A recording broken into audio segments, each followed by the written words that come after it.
Hi, everyone. Thank you for joining us today. I am Roman Sanchez, pronouns he, him. I am a light brown Mexican-American wearing a light brown Argyle sweater and wearing round glasses. I am a program specialist and analyst here at the California Arts Council, California's state arts agency. In this video, we're going to provide an overview of the StArts grant program, one of 6 grant programs our council is offering for 2021. We wish to acknowledge that we are recording this video from the Sacramento region, the traditional lands of the Nisenan, Maidu, Miwok, and Patuan people, and we'd like to offer gratitude to the indigenous ancestors and the present day relations. I am joined by Andrea Porras, the CAC program specialist for this grant. Andrea, thank you for being here today. Could you start out by telling us a little bit about yourself, your relationship to art, and anything else that you would like to share? Claro que sí. Claro que sí. So thank you so much for acknowledging our Nisenan relatives, who allow us to be here as guests. And I've been a guest here in Sacramento since about 1990, where I came as a student to study at Sacramento State University. My degrees are in theater and cultural anthropology, ethnic studies. It is a pleasure to be with you all here today, and not an Argyle sweater, but an ancient Argyle sweater, if you will, a huipil from Guatemala. It is teal and it has multicolor rainbow threads weaving in stories of our ancestry.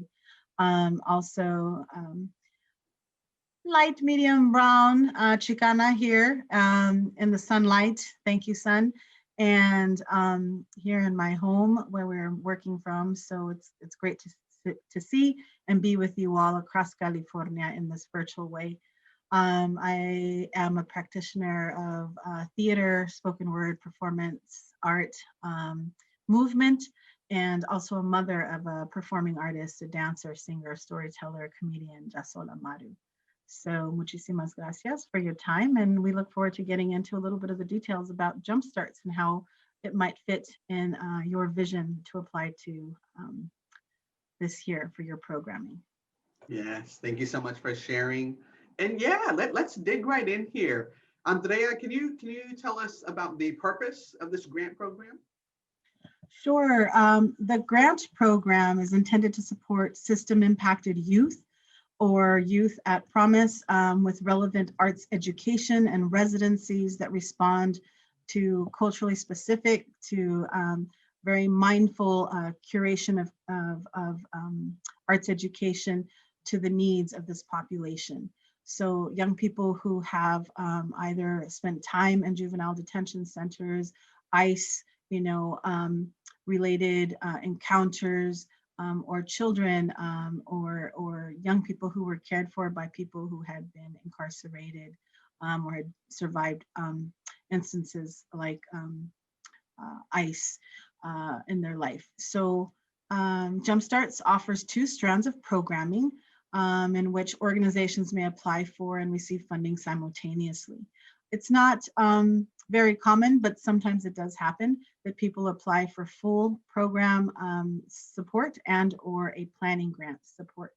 And this can happen simultaneously if the project and the planning project are happening in 2 specific strands. So the state facility, as well as the community space and or county facility, okay? Something that's new and different is that it doesn't have to be within the facility, but it can be on the outside. So we are including community spaces.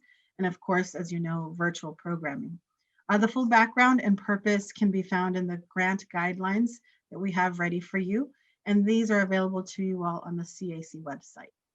Perfect, thank you. And can you tell us who can apply to this grant program? Por supuesto, gladly. Applicants must be California-based arts and culture organizations, okay? An arts-based unit of municipal or county government, as well as tribal governments are also encouraged to consider applying. Nonprofit social service organizations with regular ongoing arts programming and or services are also encouraged to apply. So what I mean by the latter, the social service organizations, for example, we have, artivist organizations, or we have service organizations that use the arts and culture as a way to teach, as a way to engage, as a way to build, mindful and consciousness, abolition work, for example. As well as in the tribal governments, we have many small clusters of organizations that have been around for many years, whether they be 40, 30, 20, 10, or 15, organizations that have not considered the model of nonprofit, but that have been working in a very communal way, supporting each other by paying into the organization and not always charging for their work, for example. And so these organizations may be in indigenous communities, right? And also urban indigenous communities. So I would encourage organizations like that, those particular circles, drum circles, dance circles, to connect with their tribal government organizations that may support them as a fiscal sponsor. And of course, our county government organizations, so that might be like a an arts council or an arts commission in a small community, or even in a large community, where they can be the fiscal sponsors to support smaller organizations that are not yet full-blown nonprofit organizations. Applicants must have the demonstration or must be able to demonstrate history of providing arts and culture for at least 2 years. They also must be able to provide basic financial documentation for the past 2 years. And what we mean by this is not what we've asked for in the past, and that was the data arts, long history, kind of complicated way of organizing your financial status, but instead just 2 years of what you pay out, what comes in, basic numbers, maybe about 6 numbers that will be requested from you. And finally, the organizations must be able to meet all of the application requirements, which you will see once you see the guidelines. Wonderful. And Andrea, how much can an organization ask for, and how much funds are available for this grant program? That's a great question. Yes, so we have, I believe, up to $750,000 or so available, as you asked. And what we're looking at funding this year is approximately 10 planning grants and 15 full project grants. And the way that would break down is, again, 2 types of programs, or 2 types of strands, right? So a full project grant is available for folks for up to, right? And we encourage people, if that's what it takes, to apply for the full $50,000 of non-matching support, and or a $2,500 grant for a planning grant. So this is where maybe the group is not ready, maybe all the players are not in place, and you want to use this time between now and the next launch for the next season to organize, to strategize, to create what you'd like to do in the coming year. So, that $2,500 could take care of cost, for example, the Zoom connection that you will all need to gather your minds and your thoughts and your organizing. It might support, a manager of the project, with a stipend, for example. And the $50,000 could support some general operating, but the majority, if we want that to go to the young people, maybe through a stipend, an honorarium, as well as all of the arts and culture, bearers that are working together to create the project.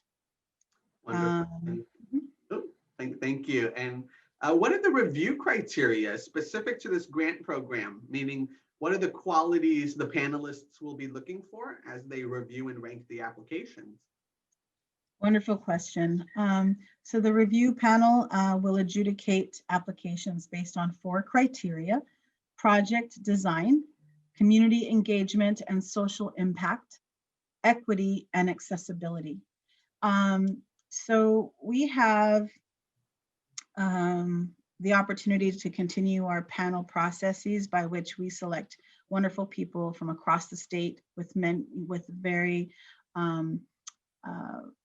very wonderful backgrounds that are specific to the field that we are looking at in the grant. So for this particular grant, you know, we're looking at people who have been involved in social justice and social equity and reform and abolition work, but also are artists, or also are arts administrators, also are you know, program developers and artist educators. So we have about 6 people that will review the application and come up with a you know, a score for you all. And according to the score, according to the rank, that's where folks will be supported. Wonderful. And as a reminder to our audience, all of the information that Andrea shared is available in the program guidelines, which can be found on our website. Our guidelines are long documents with a lot of detail, but it is very important to read them in full before starting an application. Andrea, where and how can folks reach out to you if they have any other questions? Awesome. We love hearing from our applicants. We love hearing from our applicants, and we are here to support you all during this application process, either by phone, by email, and or by appointment. My email is Andrea, Andrea, Porras, Porras, at arts with an S, .ca.gov. And you can schedule a 15-minute consultation with me through Calendly on our CAC website, or you can send me an email and provide me, you know, a phone number if those Calendly times don't work for you, or simply send the questions through the email and we'll do our best to get back to you within 48 hours. Sometimes it takes us a little bit longer because we are inundated, but we will get back to you. And, you know, just don't give up, keep trying, keep asking all the questions. We welcome them. Again, thank you, Andrea, for being here today to relay an overview of the StArts grant program to our audience.